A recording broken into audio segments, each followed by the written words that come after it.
자, 우리 페이지에 부트스트랩을 적용해 보겠습니다. 그러니까 부트스트랩은 주소가 보시는 것처럼 getbootstrap.com입니다. 그냥 부트스트랩이라고 부르는데 이 친구는 처음에 어떻게 시작됐냐면 트위터요. 그러니까 트위터 만드는 친구들이 트위터를 예쁘게 꾸미기 위해서 만들다가 CSS로 만들다가 너무 좋은데 오픈소스로 풀어버릴까? 이렇게 해서 나온 겁니다. 그래서 지금 버전이 5점대이고요. 이것만 가지고 다 되는 건 아니지만 우리가 프론트엔드에 신경 써야 되는 일을 좀 많이 줄여줍니다. 그러니까 순수하게 내가 백엔드에 집중하고 있다. 근데 포트폴리오 만드는데 아까 우리가 보신 것처럼 꺼놨네. 이런 박스, 이런 모양을 가서 보여주기는 좀 민망스럽잖아요. 그죠? 그래서 시작을 안 했나 보다.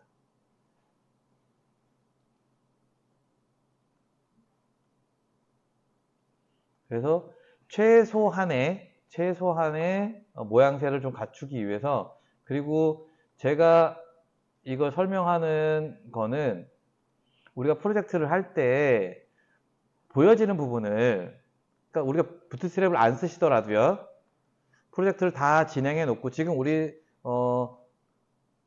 도서관리, 고객관리 했잖아요. 그죠? 이렇게 만들어 놨어요. 백엔드 로직 다 됐고, 데이터베이스 다 됐고, 동작도 다 로지컬하게 돌아가고 있습니다. 그죠?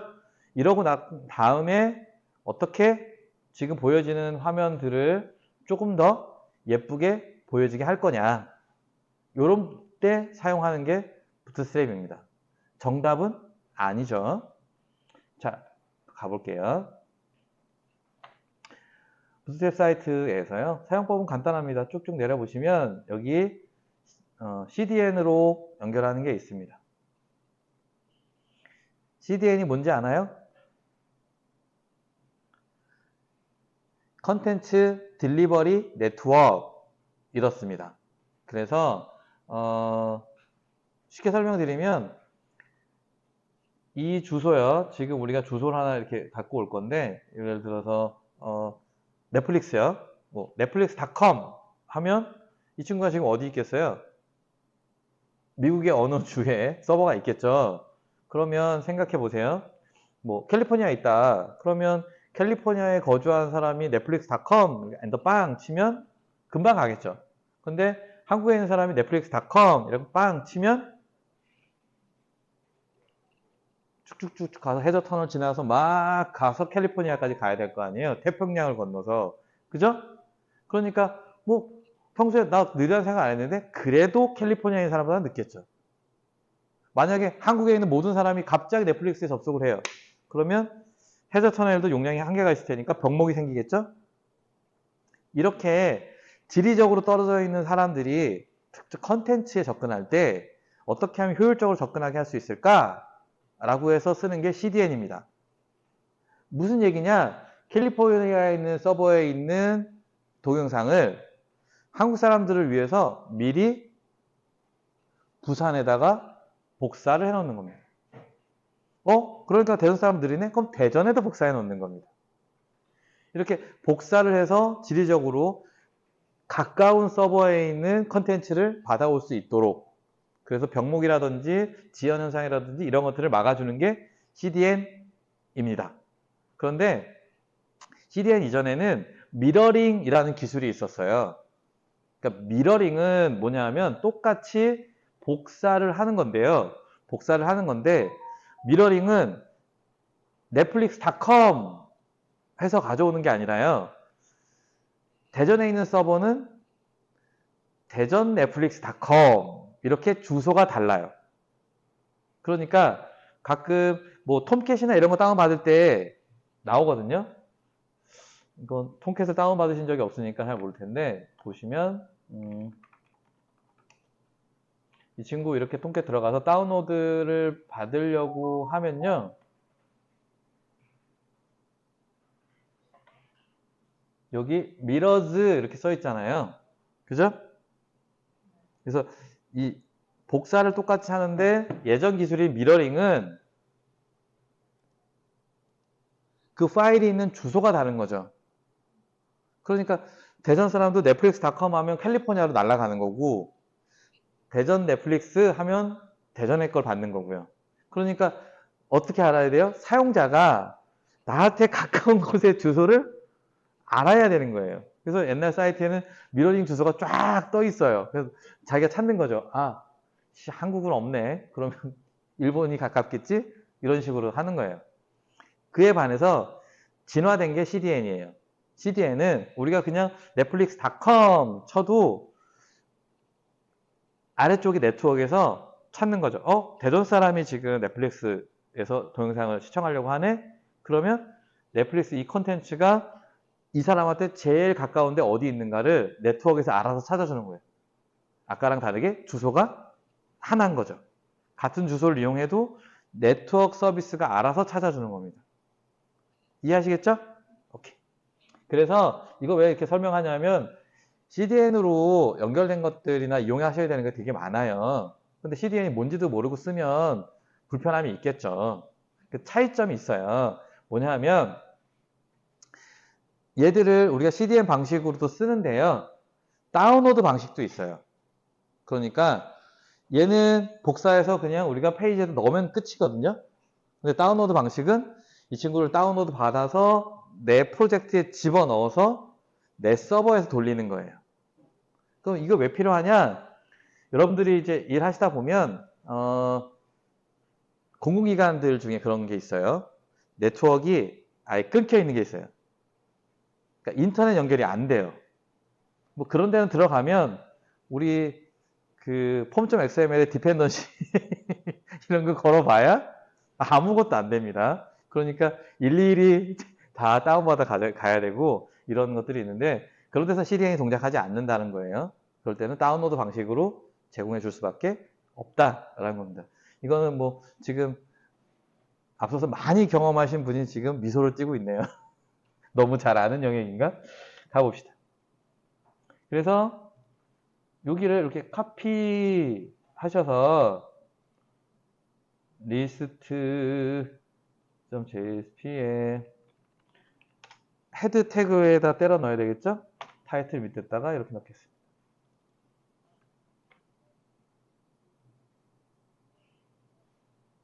딱히 필요가 없겠지만 우리는 지금 쓸 건 아니지만 요거 스크립트도 같이 복사해서 집어 넣어 놓을게요. 그럼 뒤에 저것 때문에 책선 때문에 길게 나와 있고 워닝도 뜨는데 사실은 이거 지워버려도 상관은 없어요. 인테그리티나 이런 거 있잖아요. 귀찮으니까 그냥 지워버려도 상관없습니다.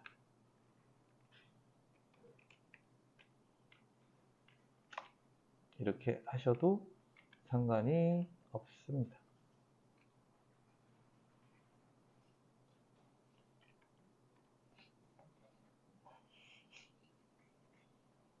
됐죠? 그러고서 우리의 도서 목록을 새로 고침해 봅니다. 뿅.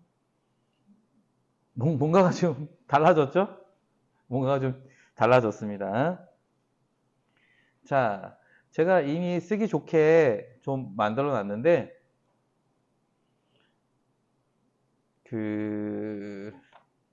다시 부트스트랩으로 가서요. 여기 검색할 때 자, 테이블 태그가 있잖아요. 그죠? 테이블을 조금 이쁘게 보여주려고 해요. 그럼 테이블 이렇게 검색을 하시면 오버뷰가 뜹니다. 그래서 모양이 좀 안 예뻐요. 쭉쭉 내리면 저는 개인적으로 어디 갔냐 다크를 좋아하는데 요 모양을 제일 좋아해요. 그래서 보시면 얘를 하려면 클래스를 지정하는 겁니다. 테이블에 클래스 테이블 주고 T헤드에 테이블 다크 이렇게 두 가지를 주면 이런 모양이 나오는 거예요. 위에처럼. 그래서 같이 한번 해볼게요. 일단 기본적으로 바디 바로 밑에 있는 div 있죠? 여기다가 클래스를 줍니다. 얘는 컨테이너라는 녀석을 줍니다. 그러고서 가서 세로 고침을 해보시면 또 이렇게 모양이 잡힙니다. 딱 붙어있던 게 중간에 떨어져 나갑니다. 그리고 아까 테이블에 주신 것처럼 클래스를 주는데 테이블이라고 주고요. t헤ad에 클래스를 주는데 테이블 다크 이렇게 줍니다.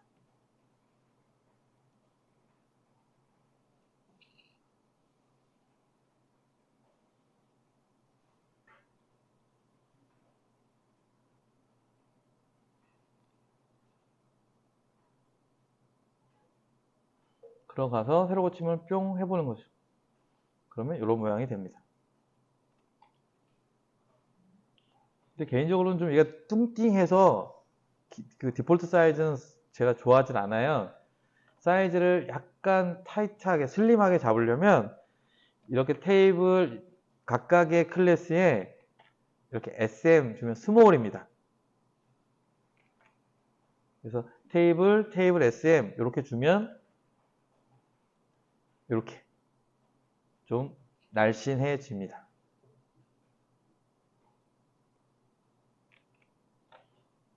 그리고 테이블 스트립드라고 주시면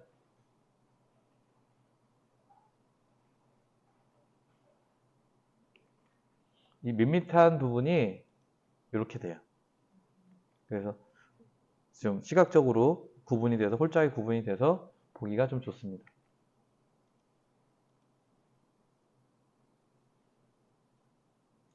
사실 좀 극적인 부분은 버튼이죠. 버튼이 제일 좀 예쁘게 만들어지는 부분인데요. 등록 한번 해볼까요? 여기에 지정되어 있는 클래스를 주는 겁니다. 버튼의 클래스는 btn이에요. 그리고 색깔을 주게 되어 있는데요. btn primary 파란색 버튼이에요.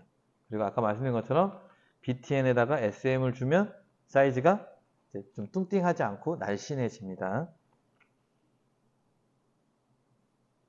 그래서 btn 띄우고 btn primary 그리고 btn sm 이렇게 주면 보시면 이런 식으로 이제 버튼이 나오고요.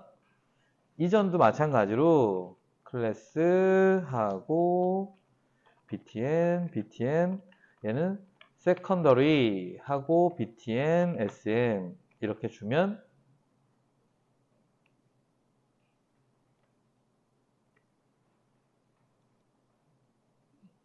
야, 너 왜 이래? 아저씨, 뭐야, 뭐지? 아, 이가 빠졌네요. 예, secondary라고 주면 약간 회색 버튼 이런 녀석이 나옵니다.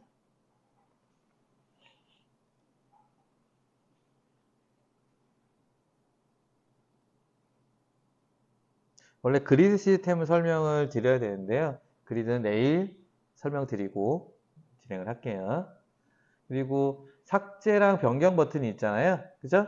이 친구도 마찬가지로 클래스를 지정하면 됩니다.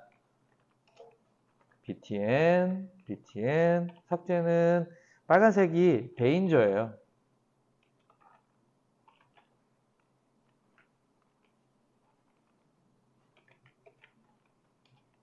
아, 영어 쓰는 애들은 이런 어감이 있구나. 그리고 노란색은 워닝입니다.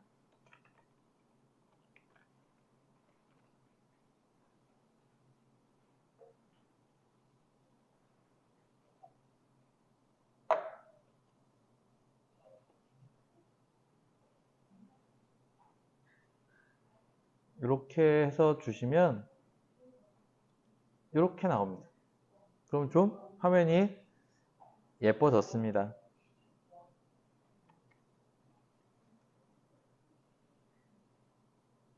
하나만 더 말씀드리고 오늘은 좀 대충 정리를 할게요. 얘들 둘이 이렇게 딱 달라붙어 있잖아요. 그죠? 얘를 좀 띄워주고 싶어요. 그러면 뭐 밑에다 줘도 되고요. 위에다 줘도 됩니다. 밑에다가 줄게요. MT 뭐 E 이렇게 줍니다. MT는 마진 탑, MB는 마진 바텀 이런 겁니다. 뭐 ML, MR 뭐 이렇게 할 수도 있고요. E는 그냥 여기서 얘들이 정한 크기예요. 이렇게 하시면 이렇게 떨어집니다.